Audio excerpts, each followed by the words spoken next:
महाकवि कालिदास एक दिन कहीं यात्रा पर थे। चलते चलते उन्हें प्यास लगी। उन्होंने देखा कि एक पनिहारिन पानी भर रही थी। कालिदास उसके पास पहुंचे और कहा, माथे, मुझे पानी पिला दीजिए, बड़ा पुण्य होगा। पनिहारिन ने ऊपर देखा और कहा, बेटा, मैं तुम्हें जानती नहीं, पहले अपना परिचय दो, फिर मैं तुम्हें पानी पिला दूंगी। कालिदास ने उत्तर दिया, मैं इस स्थान का मेहमान हूं, कृपया मुझे पानी पिला दें। पनिहारिन मुस्कुराई और बोली, तुम मेहमान कैसे हो सकते हो? संसार में केवल दो ही चीजें मेहमान होती हैं, पहला धन और दूसरा यौवन। इन्हें टिकने में समय नहीं लगता। सत्य बताओ, तुम कौन हो? कालिदास तर्क से पराजित होते हुए कुछ देर चुप रहे, फिर बोले, मैं सहनशील हूं, अब तो पानी पिला दीजिए।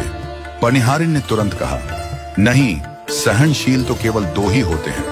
पहला धरती, जो पापी और पुण्यात्मा सभी का बोझ सहती है और उसकी छाती चीरकर बीज बोने पर भी अन्न के भंडार देती है। दूसरा है पेड़, जिसे पत्थर मारो तो भी वह मीठे फल ही देता है। तुम सहनशील नहीं हो सकते। सच बताओ, तुम कौन हो? कालिदास अब झुंझलाने लगे। कुछ सोचकर बोले, मैं हट्ठी हूं। पनिहारिन फिर हंसते हुए बोली, हट्ठी तो केवल दो होते हैं, पहला नख और दूसरा केश। इन्हें कितना भी काटो, ये बार बार निकल आते हैं। तुम हट्ठी नहीं हो। सच सच बताओ, तुम कौन हो? अब कालिदास अपनी पराजय स्वीकार करने की स्थिति में आ चुके थे। उन्होंने कहा, फिर तो मैं मूर्ख ही हूं। पनिहारिन गंभीर स्वर में बोली, नहीं, मूर्ख भी दो ही होते हैं। पहला राजा, जो बिना योग्यता के भी सब पर शासन करता है, और दूसरा दरबारी पंडित, जो राजा को प्रसन्न करने के लिए गलत बात को भी सही साबित करने का प्रयास करता है। तुम इनमें से कुछ भी नहीं हो। सच बताओ, तुम कौन हो? अब तक कालिदास पूरी तरह हार चुके थे।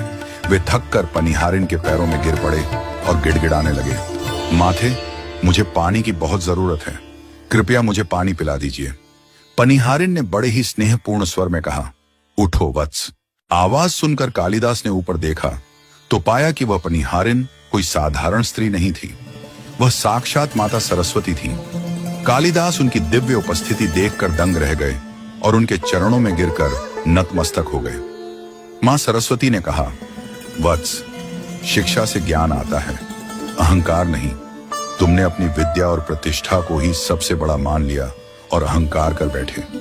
इसी अहंकार को तोड़ने के लिए मुझे यह रूप धारण करना पड़ा। याद रखो, विद्वत्ता पर कभी घमंड मत करो।